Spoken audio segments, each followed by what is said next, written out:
Everything has a cycle. Catch things on the early part of the cycle. Go through it. The trend is your friend for a little bit. Just because everybody else is doing it doesn't mean it's bad. It's if they've been doing it for a long time and you get in on the tail end. If it does drop, and maybe it does, it's going to be a feeding frenzy. Prices are going to skyrocket again. We just saw that. There's so many questions about what to do. Where should I invest? What should I jump into? If you just look at basic supply and demand, it really will guide you a lot. Here we go. Welcome to Inside the Hive with Kyle and Brandon. Join us as we explore business, real estate, current events, and personal growth. We dive into the latest trends, offer valuable insight, and share stories. Thanks for tuning in. Sit back, relax, and enjoy the show. So hello, everyone. I'm Kyle Gorman. This is my co-host, Brandon. Today we have another episode. Today we have another episode of Inside the Hive. And we're having a good topic today. Yeah. Retail versus multifamily and office. This question comes up often. Multifamily's been on a pretty crazy run. So yeah, I click on a lot of these IG ads, and that seems to be all anyone's doing. Let's raise money to go buy multifamily properties. And it's been on a tear since pretty much the Great Recession. Exactly. We have a lot of fun stuff in store for today. We have some questions from the audience, people that mailed stuff in, which is very cool. Nice. We have some current events that we wanted to discuss. We got the 2024 Olympics just started, which is cool. We got a bunch of fun stuff, but might as well dive into the retail versus the multifamily and office, which I don't know if office is part of the fucking conversation anymore, man. It's so dead that I don't know if that's even a thing. But first off, what is your take on the different asset classes and what people should be doing? Let's focus on those three. I like them. Those are popular right now. Obviously, industrial is doing good and stuff, but we're in commercial real estate. We're in retail, but we loved apartments for a long time. The multifamily sector, we saw rents were just on a tear from, let's call it 2012, 13, all the way through, even through the pandemic, really. Yeah. Until really just recently. But there's no way that things can kind of go on that tear for, everything's cyclical. And it's like that runway was ending at some point. It looks like it's just slowing down. It's not, we're not in some crazy recession that we know of. I mean, there's some indicators showing that, but multifamily did well. And I think it's just kind of run its course a little bit. And it's time for another sector to rise up. I've always loved office. I always thought it was a sexy real estate class. Yeah. It just looking at the building, I'm from the construction world, and I just like the way they're built, and they're sturdy and concrete and glass, and they're great. And it was a place where you go in and you make money. I always thought that was like a pure business to business. You're not dealing with residents. You're dealing with people that are signing leases, long-term leases, hopefully, to go in and do business and make money. Thought that was attractive to us. A little over our head at that time, and we needed a lot of capital. A lot of institutional guys were into that. So to do that Class A, that higher, even the construction licenses it takes to do that type of stuff. I mean, that's some heavy hitters for sure. Definitely. Back to multifamily, it had its run, but to be honest, man, I didn't even like it back then. I just thought it was. I didn't like the idea of value add multifamily sometimes of acquiring an apartment building, kicking everybody out. Yeah. Having to go through that. Then when you put people back in, now you have people complaining about this could be wrong, that could be wrong. It becomes a maintenance and customer service thing. Yeah. We had a developer, I remember you and I saw him years ago. John McNellis, actually. Shout out to John if he ever listens to this, but he's a very accomplished developer in California. Mm-hmm. Does a lot of grocery anchor shopping centers. And if you read his books, he talks about he started like a townhouse or something like that. That's a great way to get started. I think people comprehend it. Yeah. People can understand it. Exactly. And he said after that, he would never develop something that was a roof over where someone sleeps again the rest of his life. Yeah, I remember this we watched him speak about his book or something. It's like a ULI meeting or something. Yeah, I remember this. And I understand what he's talking about. I mean, it's easier to underwrite those type of deals, but it's just dealing with people that they sleep. It's close to home. Yeah, I think if someone's going to jump into this for the very first time, there's a lot of options, but understand what you like as a person. Do you like dealing with hospitality and people, and you're a people person, and you love that type of thing, shit, man, get into Airbnbs or something like that. Get into bed and breakfast. Get into that is really, you're in there. A little bit hands off, but more of that. We can hire management, maybe arm business. That's your multifamily, your apartment complexes. Now they're so compressed; those cap rates are in 4s or less, and I don't know how anybody's buying those right now. Just parking their money somewhere, I guess. But it's less than a high interest bearing high savings. Expenses and high turnover, and constant turnover, whether it's months or a year. You know what I also thought was bullshit about them, man? It was like, I didn't like how they were underwritten. I didn't like how if you have people like some of these gurus, and you got like Cardone and stuff, and they'll say like, we'll take the NOI. Now just assume 50% expenses, and take the revenue. Now assume 50% expenses, and there's your NOI. And it's like, the hell are you guys getting this 50%? Where did this even come from? It's just like this big gross estimate. And they were like, well, we assume we can kind of bring it down. There was nothing really exact about it. And it was just kind of this ballpark type of thing. And people would pull the trigger. And if you did one 5, 6, 7 years ago, I mean, you made a killing. And as it was going up, they could make these kind of crazy projections and they probably wouldn't lose. Right? And that was kind of that run that it was on. Or kind of, I think it's a little over, but that's exactly how they were doing it. And then they were projecting out these crazy rents too. Yeah. Can you really get that? Well, yeah. We put a gym, we put a pool, and they were getting them. Well, and so now they were getting proven right. And now I was one naysaying that, and I got to put my foot in my mouth a little bit, or eat crow, or whatever that saying is, because now the rent in Southern California is so high. It is insane. You're talking about over $3,000 for like a 1-bedroom. It is crazy. Yeah. So the rents they were projecting came to life plus some, and they so it was a solid asset class. If you missed the wave, you missed the boat on that one, maybe it'll be back one day. It will. Everything in real estate is cyclical. Yeah. So that's how it is. Even how the things are developed, you build these giant housing tracts, and you're going to build the retail to support the housing tracts. Before the housing tracts come, you need jobs, which could be industrial or office space. And it goes in these big cycles. Then you're looking at schools, and then you're looking at hospitals, and then you're peppering other. It's like how it works. Yeah. Same thing with value add classes about buying existing assets. And you're going to buy an existing asset and then hopefully add some value and sell it. Yeah. Is there a market for that? And everything changes. Yeah. We've seen it all. So multifamily, industrial had a big boom for ground up. Arizona, California, other places. I think they're still on a tear. They're just. Are they? A couple of these sectors are just decelerating. So they're not seeing the rent growth that they were maybe projected out. I mean, you had construction costs rising, and then interest rates. And that's where I saw multifamily get into some trouble, was when the interest rates went up and these guys were on these variable rate loans. They had it all underwritten. These are the rents I'm going to get. Maybe they're getting the rents, but construction costs and their holding costs just went through the roof. Yeah. And now they're stuck. I mean, I was talking to the Wisconsin School of Business. They have a cool real estate program. We're looking at one of our properties. Yeah, for sure. They had invested in a couple of these deals. These were long value add timelines. So they had construction loans. They were doing some heavy renovation, even a ground up one.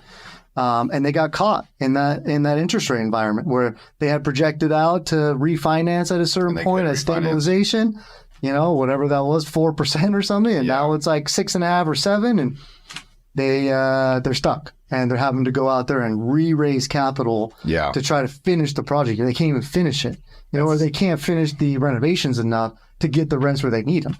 And so they're in this weird spot. So man, that was just that's a tough spot. Kind of you're stuck in the economic environment too, which is unfortunate, and that happens. But I like what Warren Buffett said. Everyone, where you get caught with your pants down when the tide goes out or something. Yeah, butchering that, but you see who has their pants down when the tide goes out. Yeah. I think that's a scenario of that. People over. Yeah, they're way over leveraged. Like projections were way out of control. So, well, tell me a little bit more about that. Then, are these indicators of the economy as a whole and how you think things are going to go in the trajectory? Like of what the entire economy? I know you listen to Bloomberg on your way to work every day. Yeah. I think at this point, I think we are seeing that curve, interest rates. So I'm just thinking of that starting to tick. I mean, we're starting to see indicators of hopefully it's going down. I mean, we've gotten a lot of interesting reports even this last week, and the jobs and all this stuff. So there's so many different metrics. I was reading some other guys that is ticking up. I wish I could quote him. I should write all this down, but no, I think we're maybe through the thick of that, but I think we're going to be in this rate environment for a while. So I think we're just going to kind of hold steady. You're not going to see the growth that we saw over the last decade. I just don't see how that's even possible. It got way overheated. We pumped in way too much money into the economy. But I don't think the interest rates are going to go down for quite a while. It's going to be quite a few years, in my opinion. Be careful. Yeah. And I think people that are sitting on the sidelines to buy homes right now because they want interest rates to go down, I wouldn't suggest that. This has been talked about a lot for the last year, so it's not anything new. I'm sure everybody's aware of this by now. Yeah. But if you do the math and you don't want to be sitting on the sidelines right now because appreciation is still happening.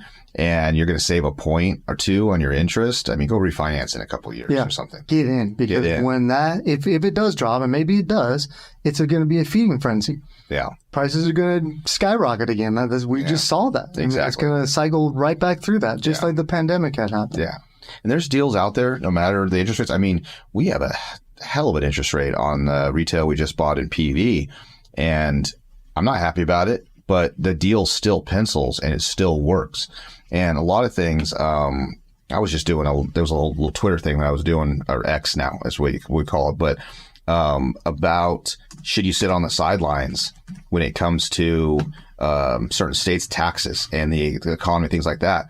People were debating a little bit about California, and they don't like California's politics. They don't like California's taxes and I completely understand that. Yeah. But the deals and the money that can be made in this state with real estate is through the roof. So it's like you're going to sit on the sidelines because you got to pay a 10% tax or something like that. Ever heard of a 1031 exchange rolling it? I mean, It doesn't make a lot of sense to me about just because interest rates are high. There are deals somewhere. Always. In every economy. In every economy. Like there's deals.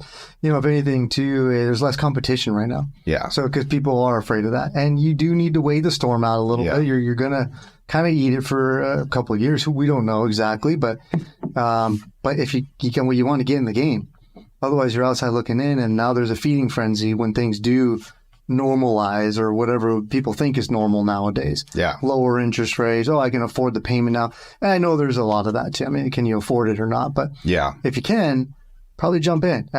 Definitely, you get at the table, there's a negotiation to happen. Yeah. If they're motivated to sell, you're motivated to buy. Yeah. What you're looking at on the surface or on that listing may not be what's reality when you actually sit down at the table and start talking. Oh, 100%. And there's creative ways to finance deals. There's so many different programs. There's so many different things. There's seller financing is huge. And that's something that if they carry the paper, who cares about these interest rates? I mean, you might get something for 4% if you make a deal. There's ways to be creative. And the friends that we know that are doing this, they're still moving forward. People are still doing deals all over the place. Yeah. They're shifting though. There's a pivot. And sometimes when it comes to development or real estate investment, you have to have that pivot. I'll give you a couple examples. We can touch on each of them. But for a few years, everybody's been talking about short-term rentals. Airbnb, the other one with the V, whatever the fucking that thing's called. But it was all those short-term rentals. BRB, that thing. Or something. Yeah. So that everybody jumped on that bandwagon. Yeah. Then cities started catching up and cities started outlawing it. And there was all these restrictions and then only so many. And then people got really good at it. So now you're competing with people that are almost like professional hospitality. Go to Scottsdale and a bachelorette party looks like, these things are like dialed in. Yeah. And some people started getting pushed out. They lost their money. They bought something underwriting it as if it was a short-term rental, how much it was going to income. And then they couldn't do it. And they lost. City denies it. Lost it. All over the world too. I read Barcelona where we were it literally denied all short-term rentals. Yeah, exactly. That's scary. It's so people that literally have bought in these properties with the hopes of this thing's booked out. And people that do that, they're being successful. They're like, I'm booked out for a year. I had no issues. And I have a friend that owns one up in northern Arizona. He's like, I'm booked out solid for a year. I have to carve time out so I can go to my own house and go check it out. But I got a buddy too in San Diego, and he owns a luxury one that sleeps like 30. A guy things like 8,000 square feet. Things crushing it for him. Yeah. But he was smart and he made a shift. He saw this coming and now he's into boutique hotels and things like that. But I guess my point of everything is multifamily was hot. Someone's making a shift. office killed it for a long time until the pandemic. People started working from home. They didn't come back. Companies just pulled out, lost their leases, weren't paying. Now these things are sitting, what are they, 70% vacant, some of these high rises? People were they're being sold for 30 cents on the dollar, and they're still not getting picked up. Like, you can't pick a $100 million building at one point is now going for 30 million, and these developers can't seem to make it pencil to turn it, even to transform it into multifamily, to transform it into something else. That's difficult. They can't do it. If you've got a 10, 15-year outlook and you've got the money, you can get a heck of a steal right now. I've been seeing some guys do that, but they've got some institutional capital and they're looking at that decade-long return. That horizon. Not everybody has that luxury. But, that things may turn around, but any deal is a good deal if you get it at the right price, right? Yeah. And if they are getting stuff well below replacement cost, and they can stomach a 10, 12-year turnaround, well, maybe there is something that's unfortunately just not a lot of development companies that need to do deals and do projects and see kind of returns quicker. So office kind of out. We got multifamily cap rates are compressed. If you got multifamily, hold on to, it's probably cash flowing for you or something. I mean, but it's like, that's a hard one to jump into. Tons of competition. Short-term rental, I wouldn't suggest that. So what are we left with? What are like the hot ticket items right now for real estate investors to? It seems to be the bastard stepchild that nobody liked ever. They've been bashing it for a decade. This is what the headlines say, right? The retail sector of all these giant retailers going out of business and restaurants are shuttering and no one wants to go. And there's definitely that happening. Like, it's changing. But it is a sector that we chose. We went all in on this. So. I feel like we had a little foresight. It was about that one, because when people take retail, I feel like they are grouping it all together. And I think that is a misconception. When retail's shuttering, or things are Amazon shutting down retail, or people are going to Amazon instead, or these anything online, shopping online, and now retail's being destroyed.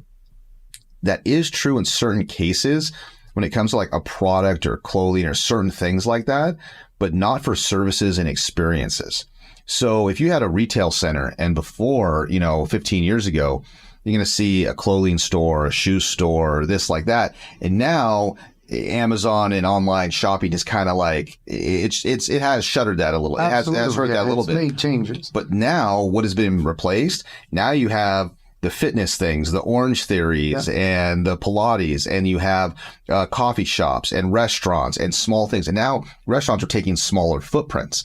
So we used to see restaurants taking 2,000, 3,000 small, like grab and go restaurants up to, bigger 5,000, 6,000. Now we were doing restaurants, some CM work for restaurants, putting them in our centers. 1,200 square feet. 1,500 square feet is a decent sized one in California. And what they did is these shopping center owners took these spaces, they made communal outdoor dining area. So now these restaurants didn't need to take up square footage, having a lot of dining inside. They changed their model, a lot of grab and go, order at the counter, get your food, go sit somewhere else. And they're just like little machines pumping things out. And these centers are now thriving. Yeah, and Amazon no doubt has changed the landscape of retail. But they're also seeing a lot of studies and surveys coming out where people still want to, minus the experience, you got to go out to eat and you want to meet your friends, but they actually want to see some of that product too. They want to go in. Like, some people are opening, some stores are opening just kind of like showrooms. So you can go in and touch the shirt and look at the pair of shoes in person. Like, okay, I'll order it online, or maybe they direct drop ship it to you. They don't carry a lot of inventory, so they've got a smaller footprint now. They can have that 1,000 square foot kind of storefront or less even, have people come in, see the product is, okay, this is quality or it's not. And then drop ship it. Or you go back and order on our Amazon store. I'm seeing a lot of that. I'm seeing that at the malls. I'm seeing that in some other kind of more neighborhood centers. So there's absolutely that going on. But that goes to show that it's like not everything's done online here. People want to get out of their house. They want to go.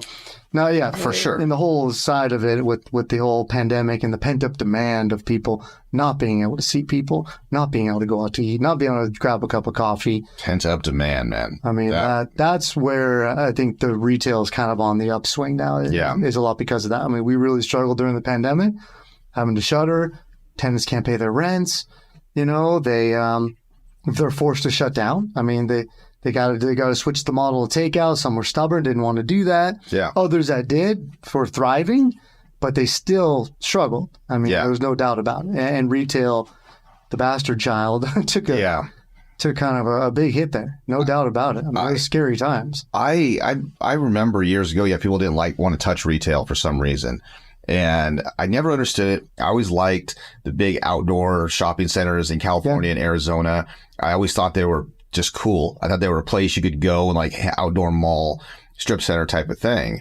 But yeah, now that's kind of their heyday a little bit, and they're coming back, and you can buy something with a cap rate in those 7s. So it cash flows from day one. You can start making renovations. You can get new tenants in there and so forth, and really, increase that NOI a lot. And so you can buy something for a couple $1 million and sell it for double type of thing in a few years. And that's really what is so attractive to me about retail. Yeah. Also, the product has a shelf life. That's just something about retail. If it's built 30 years ago, it does not look so good. If it has tenants in there a long time, small business, it starts to get run down. It's like a natural cycle of retail, and it has to get money put back into it, get life breathe back into it, and become vibrant again. And then it thrives again. But it does tire. It's like one of those. Yeah. I guess that's true. True of all of them. For all of them, it is. Yeah. I feel like you have office buildings though around the country that have been there for 100 years or something. And I know they've been remodeled a million times, but inside, yeah, timeless. But like retail's a little bit different. Like it's gonna keep up with the trends. You got to keep up with it. Yeah, there's that maintenance. Yeah, that's where I see the indoor mall, like that experience seems to go away. Right, that's what you read about in the headlines. That's when there's 1 million square feet of retail getting demolished, and then turned into maybe some mixed use. Maybe there's still a piece of retail there, but you got apartments, office, everything going in there. Hey, those are big plots of land, a lot of parking, a lot of land. You know, I've seen that a lot in California. Yes, absolutely. Yeah. There's definitely that's the headlines, right? I mean, those are the big box retailers that are in there. Those are the malls that are kind of shuttering, not the local kind of smaller ones. But ultimately, because of that, I think it's a simple supply and demand equation. It's just there is no new supply of retail. And the demand is still there. Even if the demand was just steady, but the supply is going down. You now have an off-balance equation, and that's a big reason we're on the upswing. I'm glad you brought that up, because there's such a big overview type of thing, that 30,000 foot overview of a lot of stuff. But if you get down to the basics of any sort of business or in investment, and in my opinion, it's look at the basic economics of supply and demand. And that really everything can boil down to that. Is there a demand for this? And when you look at vacancy and you see that it's 1%, it's 2% for retail around Southern California and certain things, and you see the vacancy is so low, that should tell you something, that there's a high demand. High demand means that people are willing to pay a higher price for something. That's literally just the basic. Can't find a good place. When you do, the price is going to be up there. Demand is high, supply is low. Yes, and so that's all it is. So I know there's so many questions about what to do, where should I invest, what should I jump into? If you just look at basic supply and demand, it really will guide you a lot. In my opinion, we were mentioning short-term rentals earlier. It's being saturated with people. Multifamily was saturated. Now, multifamily, that does have a very low vacancy rate. Okay. So it's just hard to get into because everybody else knows it now. So they price the asset super high. Yeah. It's almost like retail hasn't caught up with that. There's a super low vacancy, but nobody's caught on. So the price is still, that cap still has some room in there where you can make their little juice in the deals. That's all it is. Then eventually it'll get compressed. Within a few years, retail will get compressed just like everything else. And we can pivot to something else. Yeah, there are sectors inside the retail space, like a single tenant, triple net, that are super compressed. People can understand, I've got a Wendy's here that's going to be paying rent for the next 12, 15 years, let's call it 10 year plus a couple 5-year options there. Yeah. It's kind of like a bond, right? Yeah. They're buying those at 3-4 cap still to this day. Yeah. But it's just that to me is you gotta park your money somewhere. Exactly. You've got to do a 1031 I exchange. think Dutch Brothers is trading like at a 3 cap or something right now. That's crazy. Yeah. But they're safe. I mean, these guys are traded on Wall Street. These are credit tenants. So I understand that. I mean, there's some backing there. Like, not going out of business anytime soon. So there's a safety net there. So when you own a physical asset. 100%. And you mentioned safety net. So I'm assuming that means that different asset classes, different risk tolerance, right?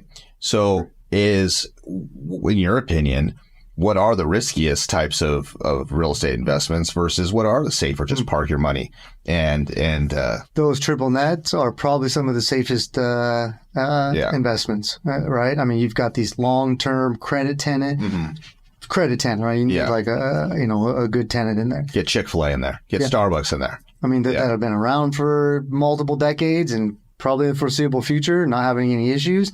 So it's probably one of the safest ones. And the cap rate speaks for that, right? You can go, you're buying those at a 3.5, 4 cap or something. I do think that retail is complicated.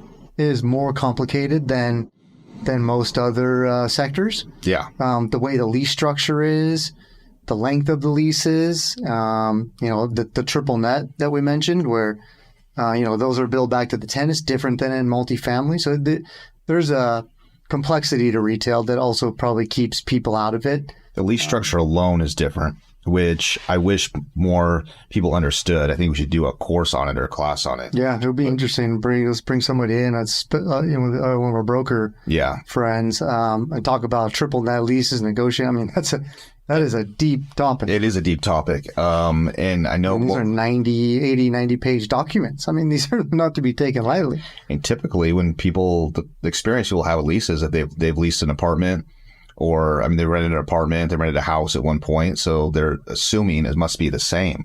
But when you're renting something to a business and all the operations of that business come out in the lease, of what they're allowed to do, what you're allowed to do, what your responsibilities are, their responsibilities, where the line is drawn between landlord and tenant and how they can operate because they're there to make money. And their success, as a landlord, if anybody does own property and they have business operating, whether it's retail or office, it behooves you to make sure they're successful. Absolutely. And make sure that center is immaculate. That place is immaculate, so they can perform the best. Yeah. And when their businesses are thriving, then other people want to be there. Yeah. So I've never they feed off of each other. They feed off each other, and putting that perfect synergy together. Yeah. Right. The tenants that you'll get foot traffic from this guy, and they'll stop into this one. Yeah. And they'll end up staying over here. Like that melody to work together in retail is kind of an art. Like that's why it is a complicated sector. Yeah. In location, it's huge, right? It's not, office can be kind of off the beaten path. Multifamily can be off the beaten path. Retail is main and main. I mean, it's which side of the street are you on? This is something I've even learned in the last few years. You on the going home side or the going to work side? Oh, yeah. That determines what type of tenants you can put in there. Yeah. So these are just the complexity of retail, which keeps competition low, I guess. But keeps competition, and where there's complicated, where there's complexity and there's opportunity, because if it's so simple on the surface that everybody jumps into it, it gets saturated and it kind of kills it. If there's a little bit of mystery to it, a little bit of complexity to it, then it allows for opportunity to someone who just wants to take the time and understand a few of these nuances. And if something is nuanced like that, you can go make some money. Yeah. You can step in it too, for sure. Absolutely. But you can make a little bit of money. Yeah. So. Yeah. Construction's complicated. City approval. City will get behind you though, right? Housing is extremely hard to get entitled, get through the city process planning. Or retail, I mean, it is business. There's tax revenue off of that. You're opening up you're providing jobs. Hospitality too. Hospitality is a huge one, Almost kind of like synergistic to retail on some level, I don't know the details of this, but I'd be curious to have someone else on the show eventually about ADUs, because I know ADUs are a huge thing in the real estate world right now. People can increase the value of their homes, but is it because they can rent those out or lease those out to something else? It almost helps the housing crisis. stuff like that. So I'm just curious about that. I didn't know if their revenue was, taxable or this. I have no idea about that world, but I'm fascinated by it because I think it's a new, again, a real estate product that's trending right now is ADUs, retail. There's always flex space, industrial flex space right now is doing well. There's self-storage, is certain areas. California is pretty hard to do, but a lot of places around the country. I just, it's fascinating which ones are hot at the moment. Yeah. So Kyle, sum this up for me then. What, pros of retail property versus multifamily? So it's a good question, but to sum it up, everything has a cycle. And if I give any advice to anybody that would want to listen, is catch things on the early part of the cycle. Go through it. The trend is your friend for a little bit. Do it, whatever. Just because everybody else is doing it doesn't mean it's bad. It's if they've been doing it for a long time and you get in on the tail end. Mm-hmm. That's when you're in trouble. Mm-hmm. That's when they have that old saying, the taxi driver starts telling you about a great investment opportunity. It might be time to pull out, right? This is the very beginning. So retail still has high cap rates. So the property's cash flow from day one. There's tons of opportunity. Most of the retail boom was 30, 40 years ago. You can buy existing product that cash flows. You can renovate it, put in new tenants. There is a huge, massive boom of different retail and restaurants, a business around the country. How many new restaurants are starting? How many new retail? How many new fitness things? It's all over the place. And the vacancy rate, at least on the West Coast where we are, is less than 2% in most areas. There's nothing available. So it's the beginning of where it peaks. It's still over here. It hasn't got to the top yet. Mm-hmm. So that's what it is. The other ones are great asset classes. If you owned them, you got in early, great, but it's past the peak and it's doing this where they're so hard to acquire because the cap rates are compressed. Office space just has no demand. A lot of asset classes just aren't in that same part of the cycle as retail. And that's why I'm so gung-ho about it. And along with a couple other asset classes, possibly some self-storage, flex space, ADUs, for residential, things like that. Residential I put as one of those, one of the hot ones. I like it. Office space, more small office space, flex space, smaller suites inside a high rise are on the uptick. Actually, they're seeing a higher demand. These are 5, 10, 15,000 square foot spaces, not the 100,000. Okay. And they think, we don't have all that data yet, but they're attributing it to people losing their job and starting that new company. Maybe they got a little bit of funding there.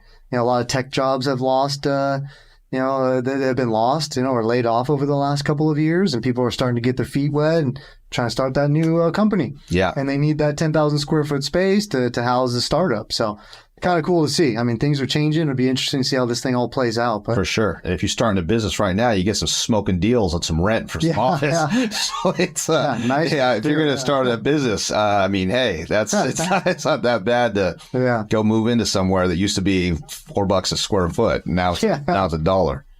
So retail versus multifamily is always a topic that we always get asked about. I feel like they're competitive in a way. Multifamily guys, brokers, investment, that type of thing. But we have some questions. So our next portion here, we'll roll right into a little segment from questions from our probably very new audience. A lot of this comes from social media and our email blasting a little bit. But we asked some questions about if we had anything to answer on the podcast, the next episode, what could they be? And Taylor compiled like 10 questions. Oh, nice. Okay. From other individuals. I've never seen them either. I have no idea what they are. Okay. But we can probably go back and forth. You ask one, answer one, and so forth.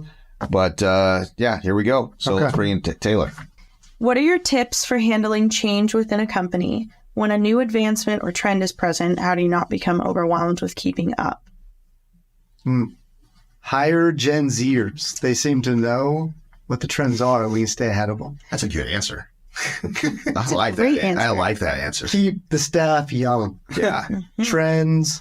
How old are you, Taylor, by the way? 21. 21. Just turned 21. So we're already keeping up with Yeah, I got a whole thing on Gen Zers. My mind has been changed So Yeah. whole thing I on. think they got a bad rap at first. We've been reading about it for This a is long like time. they're- I was telling you that. Overly sensitive and this and that, but working with them, I've been. It's like surprised. every new generation coming, I can see, like, as I'm a millennial, and I remember the old guys being like, "Oh man, the millennials are coming, Yeah. and they're coming with force, and what are we gonna do? They've been babied all the time." Yeah. And now we're like well into the workforce, but No. it's been the same. We've been hearing about Gen Z's coming, and then we do this, and then we'll do that. But Dude, every generation is like I know. they think about it's like the one after them is like back in my day we had to walk uphill in the snow both ways. Fucking like what? It's bullshit. Yeah. So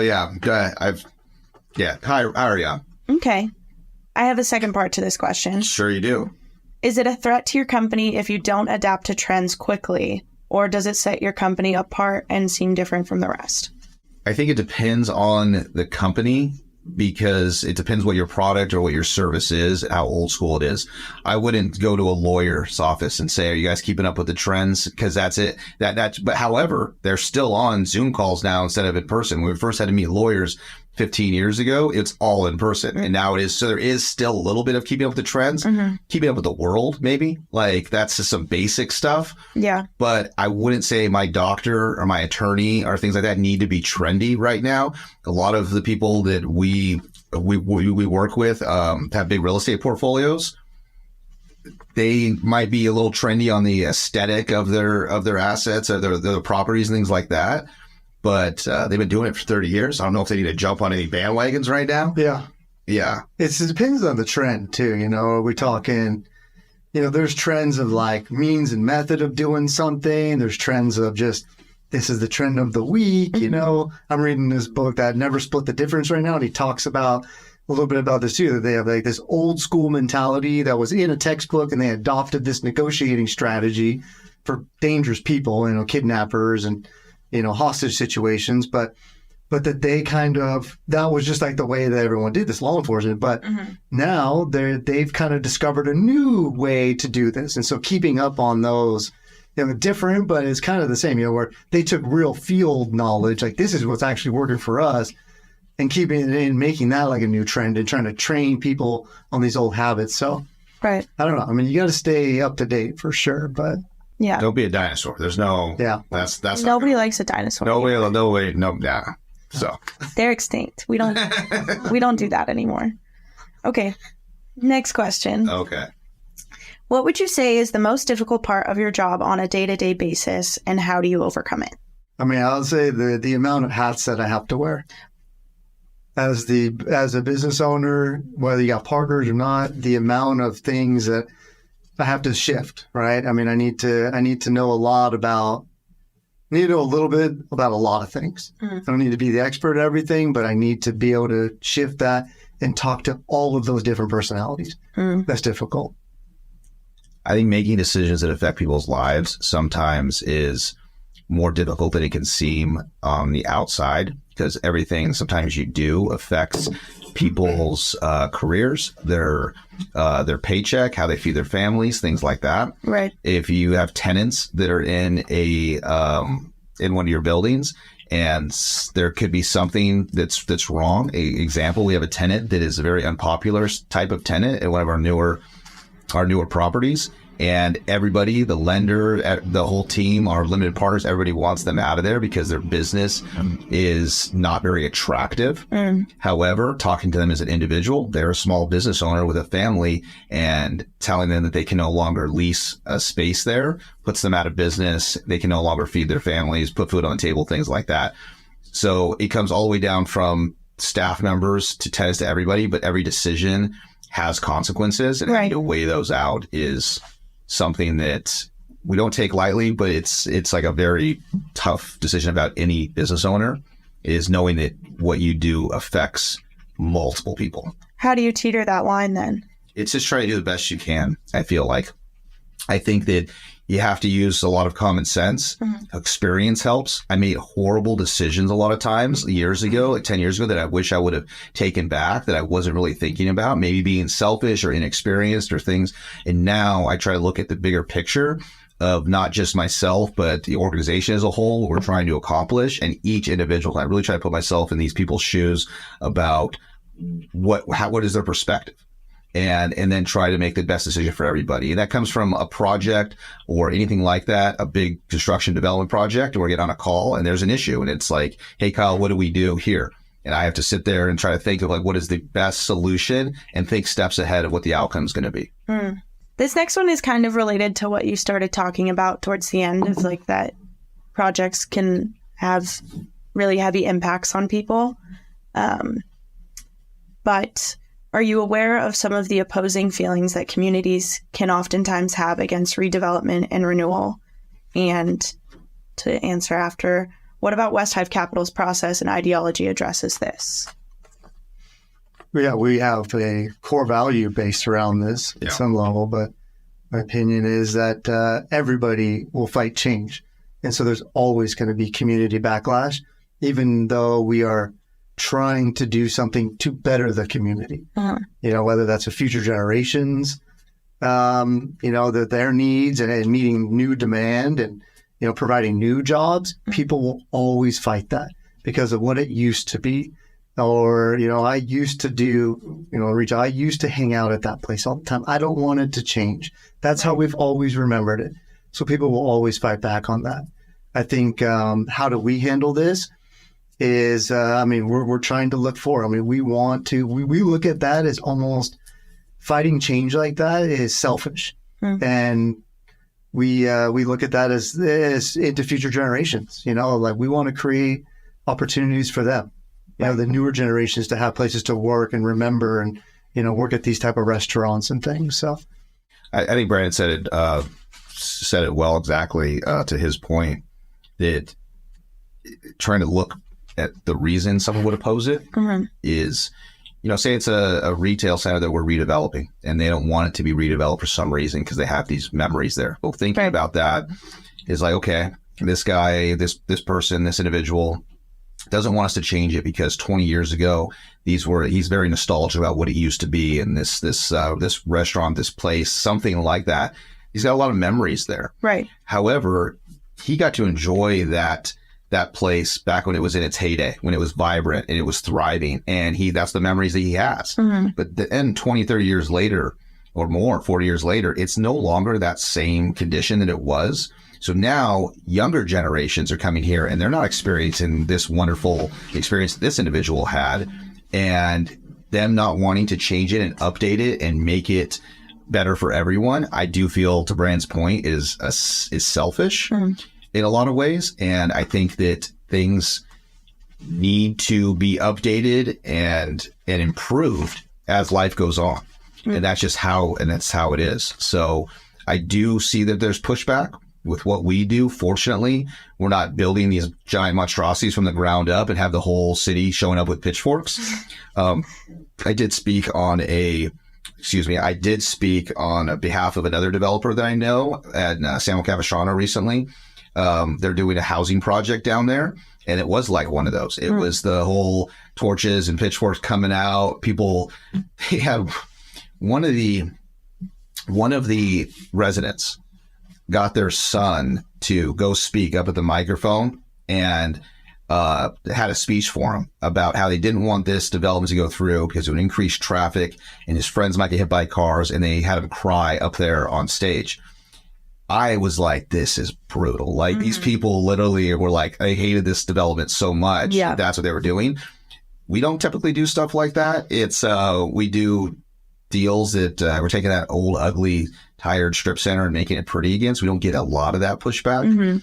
But we do take consideration the entire community before we do anything and want to work with what is best for them. What is one thing you wish you could tell yourself 5 years ago that you know now? And do you think anything would have changed if you did know?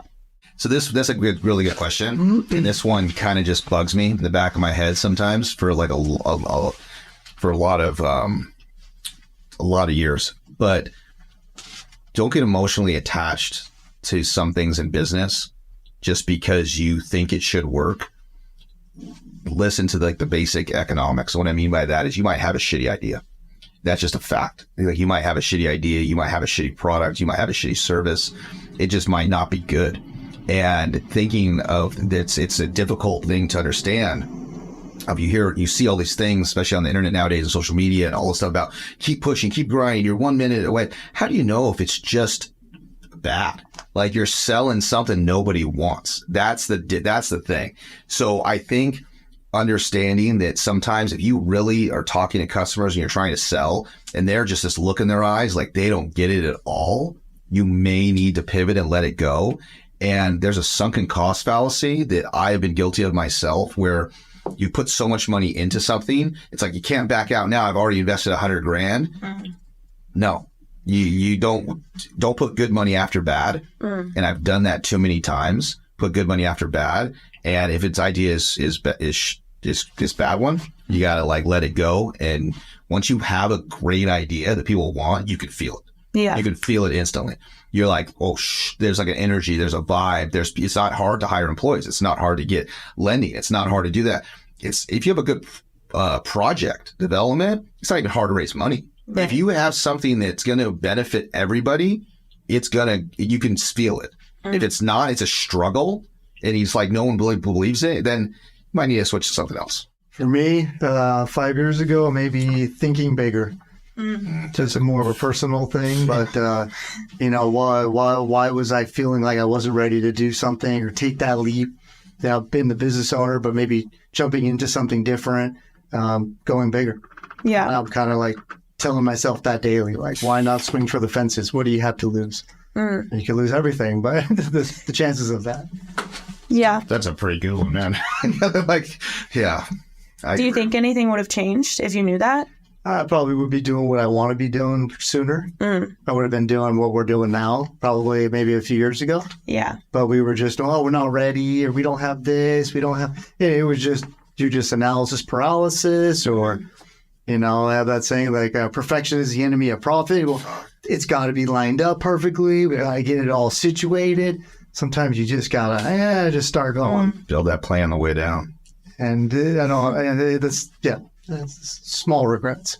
Shit. Now that I think about that one for a while, man. That's thinking bigger. At least you know now. At least you know now. Yeah. Better late than never, I guess.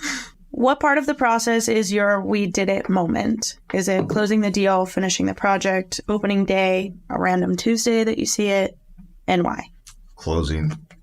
Yeah, closing. There's this magical thing, different than our other businesses, where we were project based for other people, and so it was like we would get the sale, be like, yeah, I'm like, oh, we gotta like really get to work now, like, the job. Like, we actually, like, this is like when the real job starts.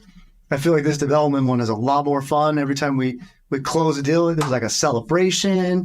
The team's all excited, investors are excited, lenders are excited. There's still work to be done, but it's just a different feeling. Yeah, everybody says congratulations. Everybody does this. People are smoking cigars. There's closing dinners. It's like a big accomplishment. And you've laid out the plan, which if executed, it should start and then finish the project. And it's just like a better thing. Back in the day when we first started, I'll tell you a story. This is like, I was trying to sell energy efficiency insulation in people's houses, and I was knocking on doors. Knocked on this door and gave the guy my spiel, go in there, sit in his living room, tell him all about how we can help his house, his energy bills, and all the stuff. We're going to do this stuff to his house. And I sell him. And it was like $3,500, I remember. I was like, whoo.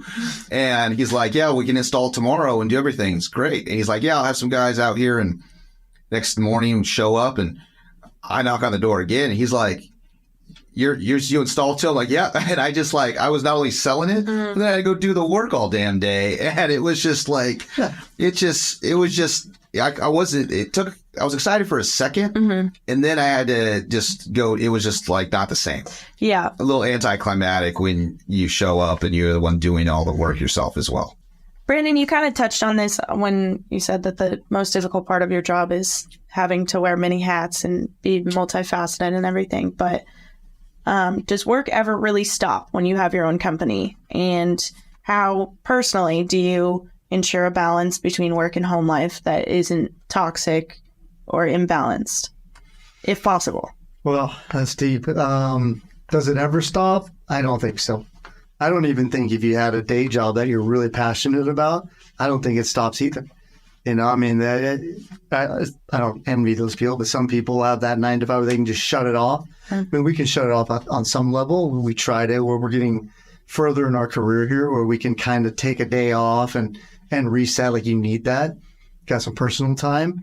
You know, I've just, I'm like a routine type of person. So as long as I give some of my me time, but you know, working out or whatever that is, go hiking, spend time with the family, something like that kind of gets you a little bit of an escape. But does it ever stop? No, I mean, Kyle touched on this too, where we're like some of the decisions that we have to make, these weigh on us. I mean, they keep us up at night. You know, we're affecting people's lives or our employees or whoever this is, the community.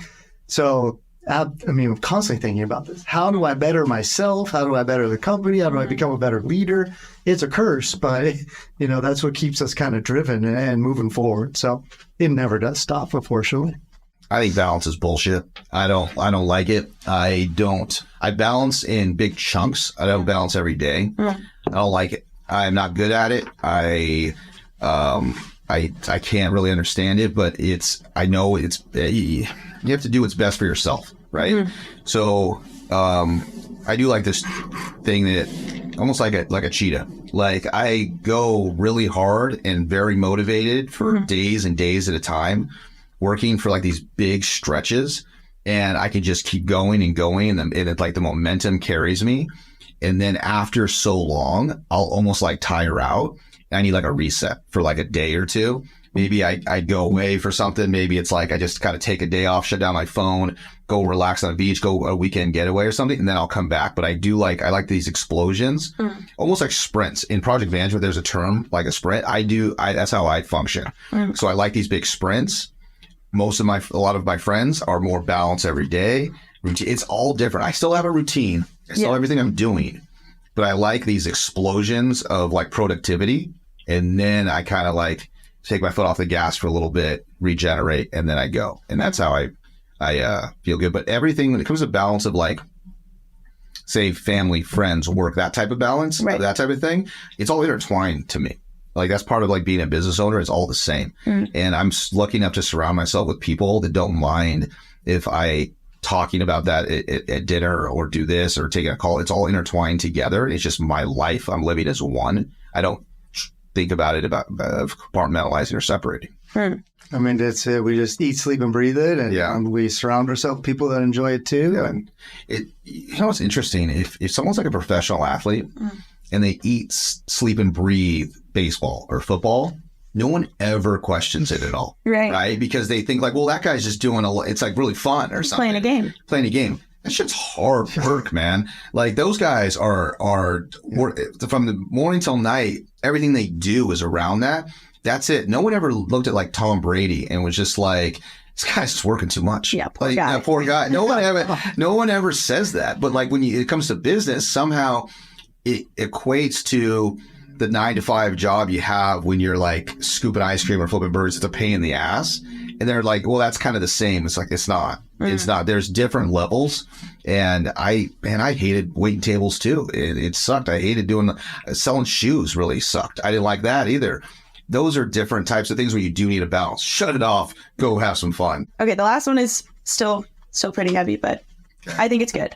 And I think you guys probably have a lot to say about it. Is work ethic nature or nurtured?